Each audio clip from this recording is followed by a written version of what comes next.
Guys, welcome to Bachelor. This is Joker with a face for radio and a voice for print. Tonight we're going to talk about simping. Used to be pimping ain't easy, now it's simping ain't easy. And the truth of it is that I think guys are more and more, just like, what's a good way to put this? Politics, it used to be, okay, you think one way, I think another, we disagree, let's go have lunch. Now it's like, they're on opposite ends of the bar and eat at each other's throat. I think the same thing's happening when it comes to dating and men and things like that. I think a lot of men are just out. Like the good guys that have something to offer, more and more are going their own way. And then you have the guys that are like, oh man, but I want a girlfriend so bad and I want that intimacy and that's really important to me and I'll do anything to get it because I'm not very lucky with women. And I think what's happening is that either men are becoming more confident, that would be most of us here, which is, hey, like I'm out. I don't really care if you don't like the way I think. I don't care. And we find a good path of happiness through our life, whether it's with somebody else or alone. We just learn to be self-confident and understand stoicism and relying upon ourselves. And then I think there's the other good large percentage of men that are giving into women's demands so they can try to at least feel some sort of companionship or relationship or something like that. And as a matter of fact, simping now has become so popular that I'm surfing on Twitter the other day and I came across something. It was a guy that did something very nice, and he helped a woman across the street, and she gave him a big hug and a kiss on the cheek, and she was very nice. It was a nice story. But because I'm a troll and I love to poke people's buttons, underneath it I just posted simp and left it at that. And ironically, there were a lot of people that thumbed up and mentioned and liked and commented on mine. Now, some people were calling me an idiot, but other people were like, yeah, man, you can't do anything nice for women anymore. And so I think it's becoming more mainstream. Well, what happens to these guys as they get older? You know, it's one thing when a guy's young in his 20s. What happens when he wants to become maybe get married, maybe have kids, maybe have a family? So I got two articles to read from tonight. Number one, we're going to read from what happens when a guy gets married that is a simp. And then number two, we're going to read a young woman, like I want to say maybe late 20s, early 30s, according to her picture on her bio, what she thinks of these guys. Now, of course, many women are out there saying, no, don't be like that. You shouldn't call men that are nice. But that are nice to women. You shouldn't call them that. But here's the thing. What does a guy really get about being overly nice? Now, I'm not talking about being like everyday conversational, polite, and nice, and you're a nice person to other people like you would be nice to a human being. I'm saying going out of your way. Like if a woman is carrying too many groceries from the grocery store to her car, there's two options. Number one, you could walk up and say, can I help you with that? Or number two, if she looks at you and it's kind of like you want to help, you should have said, should have gotten a card, I guess, and you move on about your day. Because let's face it, if a guy was sitting there struggling with those groceries, would you go up and... Now, I probably would. There was a guy loading lumber into his truck at Home Depot, and I helped him pick up some 4x8s and load them into his truck, even though he's a complete stranger. But my point is would you do it for anyone, or would you only do it because it's a nice-looking woman or something like that? So I think, number one, men are doing this less because they see stories coming out of good Samaritans getting accused of things they didn't do. And number two, they're realizing there's really nothing in this for me. And if women want to be independent, they want to be grown up and adulting like we are, hey, you got to learn to do it yourself. So the first article I have here is from The Sun, and it's a like a Dear Abby, we used to have it here in the United States. It's like an advice column. And not only is he completely sad in the advice he asks for, but the advice she gives him is complete rubbish because it's coming from a woman. Not because it's coming from a woman, but because it's coming from this woman. She says, Dear Deidre, my wife has been sleeping with other men and she mocks my manhood. Okay, here's my answer. Leave. There you go. This is why I wouldn't make a good advice columnist. Just leave. She mocks the size of my manhood and says I'm rubbish in bed. I feel so low. Again, why are you sticking around? But again, see, men, when men have confidence and men are They understand their own self-value. They don't go through this. They'd walk before it ever happened a second time, I'll tell you that. But again, when these guys are growing up with no self-confidence, no self-love, no self-value, this is what they tend to fall into. He says, we've been together for 15 years. Within months of our wedding, she was off being intimate with another man. So basically, he's been cuckolded for 15 years. Bravo. Way to throw away 15 years of your life. He says, I stupidly forgave her. She went on to sleep with my best mate too. I was devastated. Okay, so that's at least twice now, and you still are calling her your wife. Do you see where the problem lies? She didn't care that I was upset. So I was intimate with a girl I met at a club. My wife found out and she was mad. All right, so now we've compounded it by she's doing awful things to you, so you decide to get even and do awful things to her. This is a relationship that doesn't last. It should have been over months after the wedding. Just get it annulled and move on. But again, no spine. I'm now 37, she's 35, and we have 3 kids, age 6, 10, and 12. And now you're handcuffed. Because now if you leave, she's going to get custody, and she'll probably get 2/3 of your money, if not more. Congratulations. I went away to work in the Middle East 4 years ago for 6 months. When I came home, she said she'd been intimate with another man, and she didn't want to be intimate with me. You see what, just again, over and over and over, he keeps forgiving her. She keeps doing these bad things. And then he's like, woe is me. Because because he feels like his life would be worse without her.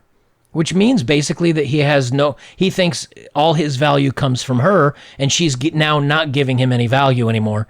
And so he's in the pits. See, this is what happens when men grow up without any self-love and without any pride. You need to have some ego. Too much ego is a problem, but you need to have some ego, for heaven's sakes. When I try to cuddle with her, why are you trying to cuddle with her, man? She's literally going out and sleeping with other dudes. She would leap away from me as if she'd touched hot flame. She would laugh at my wedding tackle, his manhood, and tell me that other men were much bigger and better than me. If we did have intimacy, she would push me off her right in the middle of doing it. Now, if you're like me at this point, you're like, what are you doing, dude? Why? Now you're just torturing yourself. Now you're almost purposefully making yourself miserable. He says, I'm the quiet one, and when she says jump, I ask how high. We had a register office wedding with some witnesses for the street as she wanted that, or witnesses from the street as she wanted that. Now she wants a lush wedding, despite us already being married. Why? When I said I didn't want another wedding, she said, when this bug is over, I'm divorcing you and finding somebody who can give me the wedding of my dreams. Good. Let her go. But again, what kind of person are you involved with, number one, that has done all this, and then after 3 kids and 15 years later, you stupidly stay with her, and after all that, you say, I don't want to put all this money into this lavish wedding. She says, I'll just leave you and find somebody else that will. How much do you think she really loves you? You are just a provider. You're just someone to hang around and beat up on and give a hard time to because she must get some pleasure out of that. He says, I don't want to waste my money on another wedding. See, he's still trying to determine if he should do this. I don't want to waste my money on another wedding, but I've been trying to find a clinic to help me increase my pocket rocket size, as this may improve things. No, man. See, he's still focusing it all. It's my fault because I didn't want to pay for the wedding. I'm not big enough to make her happy. This is all my fault. And I feel bad for this guy because kind of bad. He should know better. But he's obviously got jelly for his spine because no self-respecting man should put up with this. But you can just see that, and he's putting all the blame on himself. He's asking all right, I'm going to increase my size, which I don't know anything about that. I don't know if there's risks or if it actually turns out well or not. Some of you guys may know more than me. I just don't. I have never looked into that. But even if you do that, she's going to complain something else is wrong, and then something else. It's how she always keeps it's how she always keeps the fault at him. When we are alone, I feel humiliated about what she says to me, but I feel I should stay with her for the children's sake. Yeah, that's tough. She's a good mom, but not a good role model for our kids. See, now I would say look into, because this is poisonous. I would look into finding a way that you could get a split and find a way that you could at least get 50-50 custody without paying something. But if he goes first to look for the divorce and make the proceedings happy, it looks better for him. Because if she goes first, she's going to be the type of person that accuses him of everything, says he was a bad guy, and he will ultimately lose, which she will do. She's already threatened it once. Listen to the advice that was given back. Deidre says, no one should stay in a miserable marriage just for the sake of the kids, as an unhappy home is damaging for them. But as a loving dad, you do owe it to them to at least try to sort out this mess. I agree, but it sounds like he's been trying to sort it out. This is where she and I differ. Your wife may be the one doing most of the cheating and making cruel comments, but she doesn't sound happy either. I agree with that. She throws cruel jibes at you, but doesn't sound like you two have talked about how you were feeling underneath. Look, this guy is such a sap. I guarantee you he's talked about how he's felt. And number two, she wouldn't listen. Why does she want to start another wedding, and what does it symbolize? I get the feeling she wants your relationship to work too. No, she's just using him for the money and for someone to beat up on. But you need to do some difficult talking. Couple counseling could help you. Increasing your pocket rocket size is unlikely to improve things, but my e-leaflet on thrilling a woman in bed could help you reassure yourself, and you're not lacking technique. She's so far off. There is no help, because this woman is a narcissistic bully, and this guy is a simp, and he needs to move on. This is what happens, though, to not all. Now, some of you guys say, hey, I do the OnlyFans thing, and I really enjoy it, and I like the attention, and this, that, and the other thing. I'm not with you, man. To me, you're just... you might as well buy a picture of a beautiful woman, put it on the wall, throw money at it, have a cardboard box down below it. Whenever you feel like wasting money, get $200 or whatever, wad it up, throw it up against that photo, and when it falls in the box, you can treat yourself to something at the end of the year. Because otherwise, you're just, now you're just throwing money out the window. But this is what happens when guys don't grow up without a spine. And now I'm going to read from, this S.G. Chea, I believe it's pronounced Chea. She's a writer. She's young. She's a woman. And she has some good insight on this, but she screws up a lot of this other stuff in the article. So I'm going to read only the important parts. I'll leave the link down below if you want to check out the rest. She says, Dear Simps, the women you want will never respect you. The latest iteration of these disturbing social trends is the growth of the simp subculture. Simp is defined by Urban Dictionary as the man that puts himself in a subservient, submissive position under women in hopes of winning them over, without the female bringing anything else to the table. Essentially, a simp is a guy who grovels at the feet of an inferior female. I'm going to disagree with that, but I'll get to why. In the hopes that he'll gain her favor and that she'll give him the time of day if he does so. It doesn't have to be inferior. It just has to be a recipient that is unworthy. In other words, if a movie star came to town and she's worth millions and is beautiful, if I fall all over my feet trying to help her, running around town doing errands for her and trying to win her good graces, it doesn't mean that she's not worthy, because she's worth more money and she may be prettier and be more popular than me. It doesn't mean she's not worthy. It just means that I'm not going to get anything out of it, and that she sees me as inferior. That's the way I look at this. To help you paint a picture of what it is, here's a little thought experiment for you. Imagine this little scenario in your head, then ask yourself if the outcome of this woman's reactions toward the man is plausible in reality. Her, I want you to follow my orders, heed my command, and give up other stuff that you care about to prove your love to me. That's kind of what the other woman was doing to her husband. Him, sure thing, honey, I'll do as you say. Her, oh wow, how attractive of you. You're my hero. Now, obviously, that's not how it works, and that's the point. If your reaction was, wow, fake news alert, then you'd be correct, because no mentally sane woman would find that kind of guy attractive. Emotionally and psychologically healthy women aren't attracted to this behavior. You'll find out the reason as to why as you move on.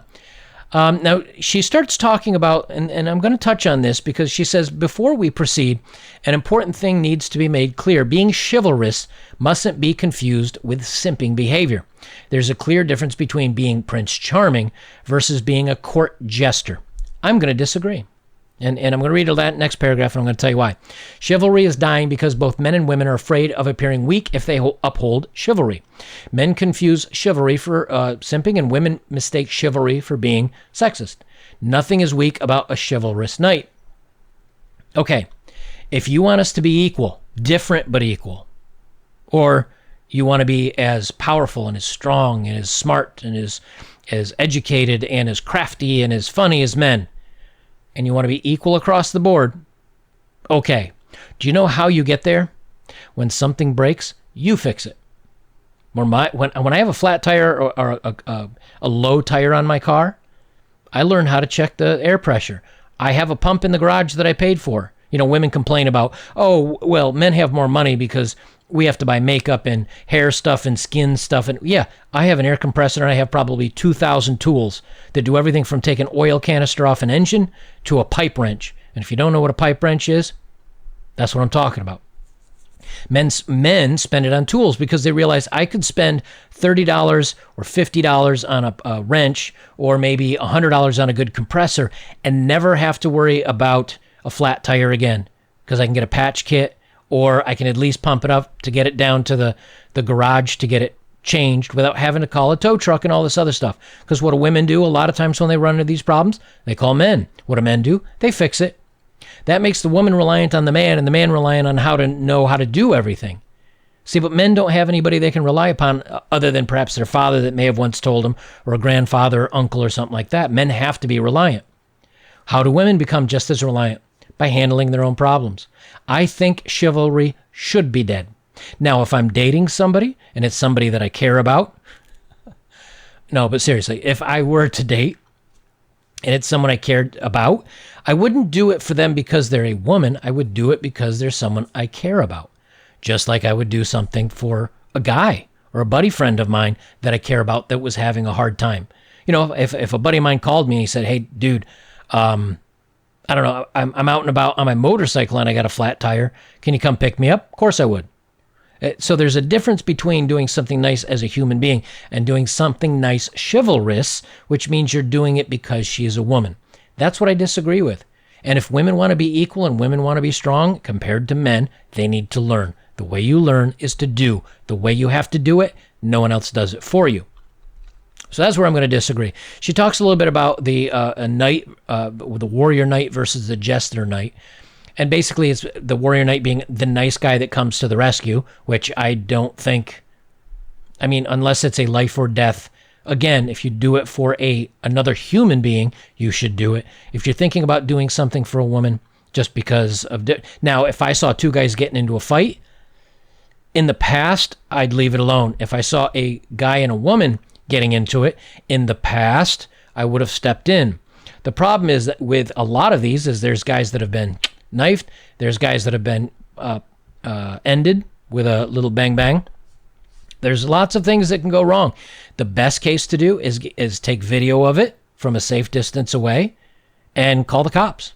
And I hate to say that because that's against a good, intelligent, strong, mentally strong, and capable person. It's against their normal code. You want to help other people, but it's too dangerous anymore. And there are guys that have been trying to help women with their flat tire or their engine problems on the side of the road, and she made a false accusation, and he went off and he ended up having to not only pay 15 or 20 grand in court fees, but also ended up getting a divorce. I did a video on that a little while ago where a guy helped a woman to fix her vehicle, and she turned around and accused him of stuff. You just can't do nice things anymore. Women have killed it. That's why I say, hey, chivalry's dead, and it should be. That's what she talks about here. So, and she says again, Prince Charming is a hero, not a simp. I disagree. Because if you're going to be a hero, what do you get out of it? Because even women themselves are like, and I've done this in videos too, even women themselves are like, he's such a perfect, sweet, wonderful guy. Why am I not attracted to him? It's because he's not a challenge. Because he's a nice guy. So I disagree with all that she writes through here. Simps shower undeserving praise. That's another big thing. For a man to revere a woman and put her on a pedestal, she first has to rise up to it. No, never, ever, ever put a woman on a pedestal, ever. This means a woman has to be worthy of his admiration, love, and respect. That's fine, but then you're equals. She's not up on a pedestal unless you're on a pedestal too. Now, if she treats you like you're on a pedestal and you treat her like she's on a pedestal, we'll call it a draw. That's just treating each other well, though. Let's see. Women are attracted to men with drive and purpose. Again, guys that are going somewhere. And if you reroute your course of your life to go after a woman, you're not routing your life to go after your own goals and your own desires. You always have to do that. And that's why women are attracted to that, the independence. And she even says women are attracted to the virtue of independence in a man. Right. You follow your path. If she wants to come along, or you're going on the same path for a while and you get together and you date for a little while, that's great, but you never veer off your path. Now, if this would be if this traditionally were a woman, she'd say, I'm going to get on his path because he's going to be successful. We're going to have a great family and everything's going to be wonderful. Now, the problem is women will join on the path, and where things are getting good for them, and if things fall off for him, that's where they jump off the path and start off on their own new path, except if they were married or have kids or something like that, she won cash and prizes. You know, you guys have to have independence. You have to be strong. You have to understand that anything that you get out of it, I mean, even if you were super nice to a woman for 6 months and you did her all these favors and you were great to her and she happened to sleep with you once, like, is it really worth it to throw so much of your time and labor and thought process, and it'll goof you up emotionally? I can tell you that now. Best to just do, and they won't respect you. Best just to do your own thing. And here's the funny thing, is that when I was in high school, there was a young lady. She was a cheerleader when I was a senior in high school. She was a cheerleader. She was beautiful. I was really attracted to her, and I wanted to date her, and she wouldn't even glance at me. When I went back to my hometown, it was during I want to say, let's see, it would have been the 20th. I was 38. Our 20th anniversary, 20th school reunion, graduation reunion. I was in good shape. I had my beautiful bald head. I was in good shape, and she showed up, and she was definitely heavier, didn't look nearly as good as she used to, and she struck up a conversation with me. And the interesting part is now she turned back around and came at me trying to initiate a conversation. The point of it is that if I had chased her for years and years and messaged her and creeped her out, she still would have looked at me as the same person. However, if I just did what I did, just live your life and move on and never think about them again, you'd be surprised how many times when they check in with you and women see that you're doing much better and you've improved your life, that they may be reattracted to you. So there's nothing to say that walking away, just saying, nah, it's not going to happen. And I've got multiple stories where the first time around it didn't really happen, like a couple casual dates, nothing happened out of it. And then a year later, 2 years later, happened to bump into them. We exchanged numbers and things were entirely different. Better to do that than try to suck up and try to get in good. Because then it makes your life as if you're chasing her as your dream and not chasing your own life, and that makes you look weak and sad. So, guys, remember that, and I thought you'd find these stories interesting, so I'll leave it there. If you'd like to support my work, links are below as always. If you have, thank you very much, and the best way you can support me is like, comment, share, subscribe. I've got my PayPal, Bitcoin, and all that good stuff, or you can join me over on betterbachelor.locals.com. I've got forums. There's like 4,000 or 5,000 of us over there. And if you become a member and support me for $5 a month, I've got a coupon for a free month if you want to check it out. You can comment and post on the forums. It's all my area. No one can mess with it. Guys, I'll leave it there. This is Better Bachelor. I'm Joker. And remember, have a backbone. Live your life. And if she's worth anything, she'll learn about you and maybe come your way. Don't go completely her way. It's a losing cause.